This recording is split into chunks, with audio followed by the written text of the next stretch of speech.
आइए जानते हैं आज राजस्थान की बड़ी खबरें। आज की पहली खबर है कि स्कूलों में नाम बदलने का अभियान फिलहाल बंद। राजस्थान शिक्षा विभाग ने बच्चों के नाम बदलने के लिए शुरू किया गया सार्थक नाम अभियान फिलहाल रोक दिया है। विभाग ने इसे स्थगित कर दिया है। दरअसल कहा यह भी जा रहा है कि आर्टिफिशियल इंटेलिजेंस की मदद से नामों की एक सूची तैयार कर जारी की गई थी। मकसद था स्कूलों में पढ़ रहे उन बच्चों के नामों को बदलना जिन्हें अर्थहीन माना गया था। लिपिक भर्ती फर्जीवाड़ा, 65 कर्मचारियों पर कार्रवाई। प्रदेश के बीकानेर, अलवर, सीकर व हनुमानगढ़ जिलों के बाद अब जयपुर में लिपिक भर्ती 2013 में फर्जीवाड़ा सामने आ रहा है। जिला स्तर पर एडीएम की अध्यक्षता में बनी कमेटी की ओर से 65 लिपिकों के दस्तावेज में गड़बड़ी सामने आई है। इनको बर्खास्त करने की कार्रवाई शुरू हो गई है। इससे पहले जिला परिषद जयपुर के एसीओ शेर सिंह लुहाड़िया ने इन सभी लिपिकों को जवाब पेश करने के लिए नोटिस जारी किए हैं। इन 11 जिलों के लिए मौसम विभाग का बड़ा अलर्ट। मौसम विभाग के अनुसार 20 और 21 अप्रैल को राज्य के कई जिलों में लू चलने की संभावना है। मौसम विभाग ने अजमेर, अलवर, भरतपुर, जयपुर, झुंझुनू, दौसा, धौलपुर, करौली, सवाई माधोपुर, टोंक समेत पूर्वी राजस्थान के जिलों में उष्ण लहर की चेतावनी जारी की है। इन जिलों में तापमान सामान्य से 4 से 5 डिग्री अधिक रह सकता है। कुछ इलाकों में 42 से 43 डिग्री तक पारा पहुंचने की आशंका है। स्वास्थ्य विभाग में नई ट्रांसफर पॉलिसी। जल्द प्रदेश के दूर दराज और अभावग्रस्त जिलों में डॉक्टरों व पैरामेडिकल स्टाफ की कमी दूर करने के लिए राज्य सरकार नई ट्रांसफर पॉलिसी लागू करने की तैयारी में है। 16 अप्रैल को चिकित्सा मंत्री स्तर पर मंथन के बाद यह पॉलिसी अंतिम चरण में पहुंच चुकी है और अब मुख्यमंत्री की मंजूरी शेष है। पॉलिसी लागू होने पर टीएसपी और मरुस्थलीय क्षेत्रों में कार्यरत कार्मिकों को बड़ा आर्थिक प्रोत्साहन मिलेगा। इन क्षेत्रों के 19 जिलों को अभावग्रस्त श्रेणी में रखा गया है। पचपदरा रिफाइनरी से लगेंगे नए उद्योग। सीएम भजनलाल शर्मा की मौजूदगी में रविवार को मुख्यमंत्री निवास पर राजस्थान पेट्रोजोन आरपीजेडी में डाउनस्ट्रीम उत्पादों की उपलब्धता सुनिश्चित करने के लिए 18 त्रिपक्षीय समझौते MOU किए गए। ये समझौते Hindustan petroleum corporation limited, refinery उद्योग एवं वाणिज्य विभाग और विभिन्न औद्योगिक इकाइयों के बीच हुए। रिफाइनरी से निकलने वाले पॉलीप्रोपाइलीन, पॉलीथीन, बेंजीन, टोलुइन और ब्यूटाडाइन जैसे उत्पादों के आधार पर प्लास्टिक, फार्मा और ऑटोमोबाइल क्षेत्र में बड़े पैमाने पर उद्योग स्थापित होंगे। 1 मई से मंडोर एक्सप्रेस का नंबर बदलेगा। पश्चिमी राजस्थान को राजधानी दिल्ली से जोड़ने वाली Jodhpur Delhi Mandore superfast express train की प्राइमरी मेंटेनेंस अब जोधपुर में की जाएगी। ट्रेन की मेंटेनेंस पहले दिल्ली में होती थी। ट्रेन के प्राइमरी मेंटेनेंस की जिम्मेदारी पश्चिम रेलवे से बदलकर उत्तर पश्चिम रेलवे जोधपुर मंडल को सौंपी गई है। साथ ही ट्रेन नंबरों में परिवर्तन किया गया है। महिला आरक्षण पर डोटासरा का बीजेपी पर हमला। राजस्थान में महिला आरक्षण के मुद्दे पर भाजपा और कांग्रेस के बीच जुबानी जंग तेज हो गई है। महिला आरक्षण बिल को लेकर भाजपा कांग्रेस के बीच सियासत तेज है। भाजपा जहां इस मामले को लेकर लगातार कांग्रेस और विपक्ष को महिला विरोधी करार दे रही है, तो वहीं कांग्रेस भी खुलकर इस मामले में मोदी सरकार पर हमलावर है और इसे मोदी सरकार का एक संयोजित षड्यंत्र करार दे रही है। राजस्थान के पूर्व मुख्यमंत्री अशोक गहलोत के बाद अब कांग्रेस के पीसीसी चीफ गोविंद सिंह डोटासरा ने भी इस मामले को लेकर मोदी सरकार पर हमला बोला है। डोटासरा ने आरोप लगाया कि महिला आरक्षण बिल की आड़ में केंद्र सरकार देश में मनमर्जी से परिसीमन लागू करना चाहती थी, जिसे विपक्ष ने समय रहते बेनकाब कर दिया है। पीएम मोदी के सुरक्षा के लिए 5000 पुलिसकर्मी तैनात रहेंगे। पीएम नरेंद्र मोदी बालोतरा के पचपदरा में पहली न्यू हाई टेक्नोलॉजी वाली BS6 मानक HPCL रिफाइनरी का उद्घाटन करेंगे। प्रशासन सरकार ने सभी तैयारियां पूरी कर ली है। करीब 3 बीघा में तैयार पांडाल के बीच में से सड़क बनाई गई। यहाँ से पीएम मोदी बैठे लोगों को अभिनंदन करेंगे। उसके बाद मंच पर पहुँचेंगे। रिफाइनरी तक पहुँचने वाले 6 रूट पर अलग अलग पार्किंग बनाई गई है। बीकानेर में मेघ गर्जन वज्रपात की संभावना। 20 अप्रैल को बीकानेर संभाग में कहीं कहीं मेघ गर्जन और वज्रपात की भी संभावना है, लेकिन अधिकांश भागों में मौसम शुष्क रहने की उम्मीद है। बढ़ती गर्मी और उष्ण लहर के कारण आम जनजीवन काफी प्रभावित हो रहा है। लोग दोपहर में बाहर निकलते समय विशेष सावधानी बरत रहे हैं। झुंझुनू में 40,000 घरों का कचरा होगा डिजिटली ट्रैक। झुंझुनू नगर परिषद ने शहर में घर घर कचरा संग्रहण की निगरानी के लिए RFID तकनीक लागू करने की प्रक्रिया शुरू की है। इसके तहत करीब 40,000 मकानों पर स्मार्ट कार्ड लगाए जा रहे हैं। नगर परिषद आयुक्त देवीलाल बोचल्या के अनुसार इस व्यवस्था से कचरा संग्रहण की लाइव मॉनिटरिंग होगी और 15 मई तक सभी घरों में कार्ड लगाने का लक्ष्य रखा गया है। इस प्रणाली में मोबाइल ऐप के जरिए ट्रैकिंग और नागरिकों को अलर्ट भी मिलेगा। भाजपा के राष्ट्रीय अध्यक्ष नितिन नबीन 27 को टोंक आएंगे। भारतीय जनता पार्टी के राष्ट्रीय अध्यक्ष नितिन नबीन, मुख्यमंत्री भजन लाल शर्मा और प्रदेशाध्यक्ष मदन राठौड़ 27 अप्रैल को टोंक आएंगे। वे टोंक में भाजपा कार्यालय का उद्घाटन करेंगे। भाजपा कार्यालय टोंक पर भाजपा जिलाध्यक्ष चंद्रवीर सिंह चौहान की अध्यक्षता में आयोजित हुई बैठक में प्रदेश महामंत्री मिथिलेश गौतम ने कहा कि उद्घाटन समारोह को भव्य बनाने के लिए कार्यकर्ताओं की भूमिका जरूरी है। सीवर में उतरे 2 सफाई कर्मचारियों की मौत पर जांच। जयपुर में झोटवाड़ा जोन एरिया में सीवर चैम्बर में उतरने से 2 सफाई कर्मचारियों की मौत के मामले में नगर निगम ने जांच कमेटी बनाई है। इस कमेटी में अतिरिक्त आयुक्त समेत 6 अधिकारियों को शामिल किया गया है। ये कमेटी 7 दिन में अपनी जांच रिपोर्ट अतिरिक्त आयुक्त मुख्यालय नगर निगम को सौंपेगी। आसाराम की राजस्थान हाईकोर्ट में सुनवाई पूरी। नाबालिग से यौन उत्पीड़न के मामले में आजीवन कारावास की सजा काट रहे आसाराम की मुश्किलें कम होंगी या बरकरार रहेंगी। फिलहाल इस पर राजस्थान हाईकोर्ट जल्द ही अपना निर्णय सुनाएगा। आसाराम और मामले के अन्य सह आरोपियों ने ट्रायल कोर्ट द्वारा दी गई उम्र कैद की सजा को चुनौती देते हुए यह अपील दायर की थी। मामले की गंभीरता को देखते हुए पिछले कुछ दिनों से लगातार सुनवाई जारी थी। मुख्य पीठ में जस्टिस अरुण मोंगा और जस्टिस योगेंद्र कुमार पुरोहित की खंडपीठ ने सोमवार 20 अप्रैल को दोनों पक्षों की अंतिम दलीलें सुनने के बाद अपना फैसला सुरक्षित रख लिया है।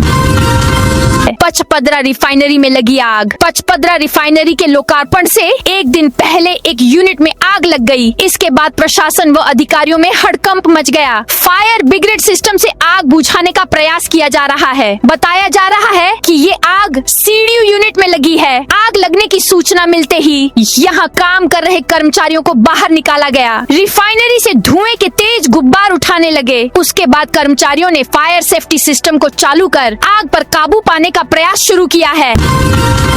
8 साल से तृतीय श्रेणी शिक्षकों के नहीं हुए तबादले। तृतीय श्रेणी शिक्षकों के तबादलों पर 8 वर्षों से लगे ठहराव ने अब असंतोष की आग को और भड़का दिया है। जहां अध्यापक लेवल प्रथम और द्वितीय के हजारों शिक्षक एक ही स्थान पर वर्षों से जमे हैं, वहीं स्थानांतरण की प्रक्रिया बार बार टलती जा रही है। यह मामला अब केवल प्रशासनिक लापरवाही नहीं बल्कि हजारों शिक्षक परिवारों के सामाजिक और मानसिक संतुलन को प्रभावित करने वाला गंभीर संकट बन चुका है।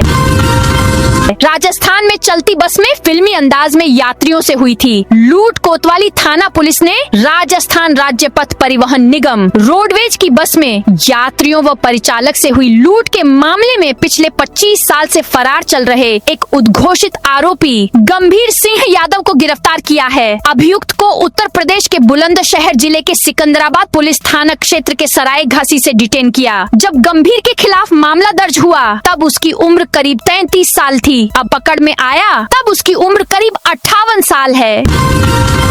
8 माह बाद सिरसी रोड जयपुर का काम शुरू। जयपुर शहर की प्रमुख सड़कों में शामिल सिरसी रोड पर करीब 8 महीने से बंद पड़ा निर्माण कार्य अब फिर से शुरू हो गया है। लंबे इंतजार के बाद काम शुरू होने से स्थानीय लोगों को राहत की उम्मीद जगी है, लेकिन आगाज के साथ ही काम की गुणवत्ता और निगरानी को लेकर सवाल उठने लगे हैं। दरअसल जेडीए में बीते दिनों एक संयन के तबादले हुए। ऐसे में पुराने वालों ने जिम्मेदारी छोड़ दी और नए वाले अब तक फील्ड में सक्रिय नहीं हुए हैं। ऐसे में काम की निगरानी नहीं हो पा रही है।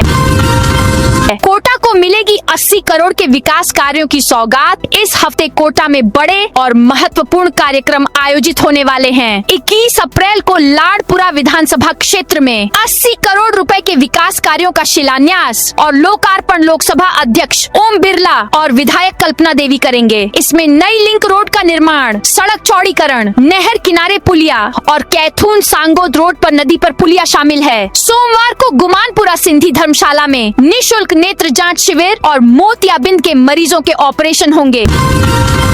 राजस्थान में बालोतरा के 4 शिक्षकों का कमाल पचपदरा। बालोतरा राजस्थान प्रशासनिक सेवा RAS परीक्षा परिणामों में बालोतरा जिले के प्रतिभाशाली युवाओं ने शानदार प्रदर्शन करते हुए क्षेत्र का नाम रोशन किया है। बता दें कि पारलू गांव की भूमिका त्रिवेदी ने 52वीं रैंक हासिल कर विशेष उपलब्धि दर्ज की। वहीं पचपदरा क्षेत्र के नरेश कुमार, दीपक घांची और ममता गोदारा ने भी चयन पाकर सफलता का परचम लहराया है।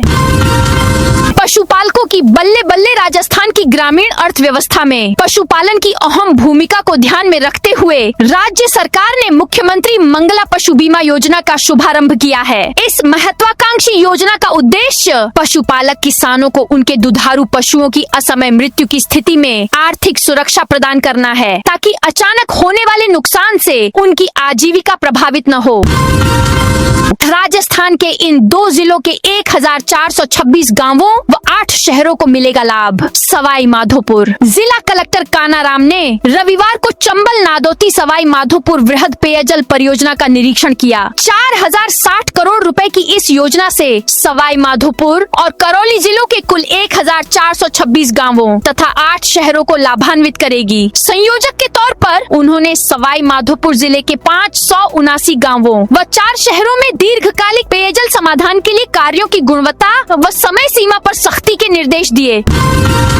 पीएम मोदी के दौरे से पहले सीएम भजनलाल की मौजूदगी मेगा डील। प्रधानमंत्री नरेंद्र मोदी के 21 अप्रैल को होने वाले ऐतिहासिक बालोतरा दौरे से ठीक पहले राजस्थान की भजनलाल सरकार ने प्रदेश के औद्योगिक विकास को लेकर एक बड़ा धमाका किया है। मुख्यमंत्री निवास पर रविवार को एक गरिमामयी समारोह में राजस्थान सरकार, HPCL और निजी निवेशकों के मध्य एक महत्वपूर्ण त्रिपक्षीय समझौते MOU पर हस्ताक्षर किए गए। यह समझौता पचपदरा रिफाइनरी के पास बनने वाले राजस्थान पेट्रोजोन की किस्मत बदल देगा, जिससे स्थानीय इकाइयों को डाउनस्ट्रीम पेट्रोलियम उत्पादों की निर्बाध आपूर्ति हो सकेगी। सुप्रीम कोर्ट से 40,000 से अधिक परिवारों को लगा बड़ा झटका। राष्ट्रीय चंबल घड़ियाल अभयारण्य से 732 हेक्टेयर भूमि मुक्त डी नोटिफाइड करने पर सुप्रीम कोर्ट की रोक से इस क्षेत्र के 40,000 से अधिक परिवारों के पट्टे फिर अटक गए हैं। राज्य सरकार ने 2 जनवरी को चंबल नदी से 1000 मीटर 1 किलोमीटर के क्षेत्र में बसे 6 राजस्व गांवों को राष्ट्रीय चंबल घड़ियाल अभयारण्य से मुक्त कर दिया था। इससे यहाँ लंबे समय से बसी 1 लाख से अधिक आबादी को आवासीय व व्यावसायिक पट्टे समेत अन्य दस्तावेज मिलने का रास्ता साफ हो गया था। भिवाड़ी में बढ़ गई मजदूरों की सैलरी, आंदोलन खत्म। भिवाड़ी औद्योगिक क्षेत्र में कई दिनों के बाद मजदूर कार्यस्थल पर लौटते दिखे। प्रबंधन के साथ सहमति बनने के बाद रिलैक्सो फुटवियर कंपनी के सभी मजदूर कार्यस्थल पर लौट आए। औद्योगिक क्षेत्र में उत्पादन गतिविधियां फिर से सुचारू रूप से शुरू हो गई हैं। स्थानीय प्रशासन ने दोनों पक्षों के बीच बातचीत कराकर विवाद का समाधान निकाला। समझौते के बाद सोमवार को स्थिति सामान्य होती दिखी। शनिवार को प्रशासन, कंपनी प्रबंधन और मजदूर प्रतिनिधियों के बीच त्रिपक्षीय वार्ता हुई थी। इसमें वेतन बढ़ोतरी को लेकर सहमति बन गई थी। समझौते के अनुसार मजदूरों के वेतन में 1090 रुपए की बढ़ोतरी की गई है। बीजेपी की पदयात्रा को पुलिस ने रोका। लोकसभा में महिला आरक्षण संशोधन विधेयक को सपोर्ट नहीं करने पर बीजेपी ने आज विपक्ष के खिलाफ प्रदर्शन किया। बीजेपी की महिला कार्यकर्ताओं ने जन आक्रोश पदयात्रा निकाली। पदयात्रा को पुलिस ने कमिश्नरेट के सामने बैरिकेडिंग लगाकर रोक दिया। इस पर महिला आयोग की पूर्व अध्यक्ष सुमन शर्मा ने बैरिकेड्स पर चढ़कर हंगामा कर दिया। इससे पहले बीजेपी ऑफिस में सभा का आयोजन किया गया था। सीएम भजनलाल शर्मा ने कहा कि 17 अप्रैल को ऐतिहासिक दिन बनने वाला था, लेकिन विपक्ष ने काला पन्ना बनाकर छोड़ दिया। जनगणना 2027 के लिए फील्ड ट्रेनर्स का प्रशिक्षण शुरू। जनगणना 2027 के पहले चरण की तैयारियां डूंगरपुर जिले में शुरू हो गई हैं। जिला प्रशासन और सांख्यिकी विभाग द्वारा जिला मुख्यालय स्थित जिला शिक्षा एवं प्रशिक्षण संस्थान डाइट में जिला स्तरीय फील्ड ट्रेनर्स का 3 दिवसीय प्रशिक्षण आज से प्रारंभ हुआ। यह प्रशिक्षण 20 से 22 अप्रैल तक चलेगा। खाटू श्यामजी में महिला के गले से तोड़ी सोने की चेन। खाटू श्यामजी में एक महिला की सोने की चेन तोड़ने का मामला सामने आया है। महिला अपने परिवार के साथ हरियाणा से बाबा के दर्शन करने आई थी। परिवार के लोगों ने चेन तोड़ने वाली 5 महिलाओं को पकड़कर पुलिस के हवाले किया। घटना का सीसीटीवी फुटेज भी सामने आया है। श्री गंगानगर के दुर्गा मंदिर में समिति सदस्यों में धक्का मुक्की। श्री गंगानगर में विनोबा बस्ती स्थित श्री दुर्गा मंदिर प्रबंध समिति की आम सभा में जमकर हंगामा हुआ। नई कार्यकारिणी के गठन को लेकर प्रबंधन समिति के सदस्यों में बहस शुरू हुई, जो धक्का मुक्की और गला पकड़ने तक पहुंच गई। दरअसल श्री दुर्गा मंदिर प्रबंधक समिति की ओर से समिति के सभी सदस्यों को आगामी कार्यकारिणी के गठन करने के लिए बुलाया था। इस दौरान हंगामा हो गया। डीग जिला अस्पताल में मरीजों की भीड़ बढ़ी। डीग जिला अस्पताल में मौसमी बीमारियों के कारण मरीजों की भीड़ बढ़ गई है। मौसम में बदलाव और बारिश के बाद बढ़ती गर्मी के चलते खांसी बुखार के मरीजों की संख्या में काफी बढ़ोतरी हुई है। अस्पताल में प्रतिदिन 800 से 1000 मरीजों की ओपीडी दर्ज की जा रही है। उज्ज्वला में फर्जीवाड़ा। केंद्र सरकार की प्रधानमंत्री उज्ज्वला योजना में बड़ा गड़बड़झाला सामने आया है। घाटोल उपखंड के भूंगड़ा क्षेत्र में बड़ी संख्या में महिलाएं ऐसी हैं जिनके नाम इस योजना के लाभार्थियों में छड़ा दिए गए, लेकिन न गैस चूल्हा दिया गया न सिलेंडर। इनमें से अनेक महिलाओं के नाम से सिलेंडर भी लगातार उठाए जा रहे हैं, जबकि हकीकत यह है कि ये महिलाएं आज भी लकड़ियां जलाकर चूल्हे पर खाना बनाने को मजबूर हैं। रणथंभौर से टाइगर, लेपर्ड और चीता एक साथ दिखे। रणथंभौर टाइगर रिजर्व के जोन नंबर 9 में रविवार को दोपहर में टाइगर, लेपर्ड और कूनो नेशनल पार्क से आया चीता एक साथ दिखाई दिए। इस दृश्य को वहां मौजूद पर्यटकों और वन्यजीव प्रेमियों ने देखा और फोटो सामने आए। राजस्थान वन विभाग ने भी इस घटना को अपने आधिकारिक सोशल मीडिया अकाउंट पर साझा किया। यह दुर्लभ दृश्य जोन 9 में वन्यजीवों की गतिविधि के दौरान सामने आया। अजमेर में ई रिक्शा में लगी आग। अजमेर में चार्जिंग के दौरान ई रिक्शा में अचानक आग लग गई। देखते ही देखते आग ने विकराल रूप ले लिया और रिक्शा पूरी तरह जलकर खाक हो गया। घटना रविवार सुबह फरीदाबाद कॉलोनी की है। फरीदाबाद कॉलोनी निवासी सोनू बिजावत ने रोज की तरह अपना ई रिक्शा घर के बाहर चार्जिंग पर लगाया था। इसी दौरान बैटरी में अचानक चिंगारी उठी और कुछ ही पलों में आग ने पूरे रिक्शा को अपनी चपेट में ले लिया। 27 साल बाद खत्म हुआ हिंदुस्तान जिंक का टैक्स विवाद। राजस्थान हाईकोर्ट की जोधपुर मुख्य पीठ ने उदयपुर स्थित हिंदुस्तान जिंक लिमिटेड और आयकर विभाग के बीच 27 साल पुराने टैक्स विवाद को अंतिम रूप से सुलझा दिया है। जस्टिस अरुण मोंगा और जस्टिस सुनील बेनीवाल की खंडपीठ ने आयकर विभाग की 2 अलग अलग अपीलों पर सुनवाई करते हुए कर विवाद समाधान योजना 1998 के VSS के तहत हुए समझौतों की कानूनी स्थिति स्पष्ट की। खनन माफिया वन कर्मियों पर हमला कर ट्रैक्टर ले गए। अलवर के कठुमर के सहाड़ी गांव में अवैध खनन के खिलाफ शनिवार को कार्रवाई करने गई वन विभाग की टीम पर खनन माफियाओं ने जानलेवा हमला कर दिया। बेखौफ आरोपियों ने न केवल सरकारी कार्य में बाधा डाली, बल्कि एक वन रक्षक के साथ मारपीट कर उनका मोबाइल फोन, पहचान पत्र और नकदी लूटकर ट्रैक्टर ट्रॉली सहित फरार हो गए। इस सनसनीखेज घटना के बाद वन विभाग ने धौलागढ़ थाने में शनिवार देर रात करीब 12 बजे नामजद रिपोर्ट दर्ज कराई है। नागौर में संघ कार्यालय के नए RSS भवन का उद्घाटन। नागौर में जड़ा तालाब के पास विद्या भारती संस्थान के नवनिर्मित भवन माधव निलयम का लोकार्पण किया गया। यह भवन करीब 20 महीनों में तैयार हुआ है, जिस पर लगभग 3 करोड़ रुपए खर्च हुए हैं। राष्ट्रीय स्वयं सेवक संघ के शताब्दी वर्ष के अवसर पर हुए इस कार्यक्रम में अखिल भारतीय सह प्रचार प्रमुख अरुण जैन मुख्य वक्ता रहे। कार्यक्रम में संघ गतिविधियों के लिए इसे जिले का मुख्य केंद्र बनाने की जानकारी दी गई। टोंक में बाल विवाह की रोकथाम के लिए कैंडल मार्च जिला विधिक सेवा प्राधिकरण टोंक द्वारा 15 अप्रैल से 21 अप्रैल तक मनाए जा रहे बाल विवाह प्रतिषेध सप्ताह के अंतर्गत 5वें दिन रविवार को राजकीय पन्नाधाय आवासीय विद्यालय में छात्राओं द्वारा कैंडल मार्च एवं विधिक जागरूकता शिविर आयोजित किया गया। इसका आयोजन जिला विधिक सेवा प्राधिकरण टोंक, जिला बाल संरक्षण इकाई तथा NGO सिकोइडिकॉन के संयुक्त तत्वाधान में किया गया।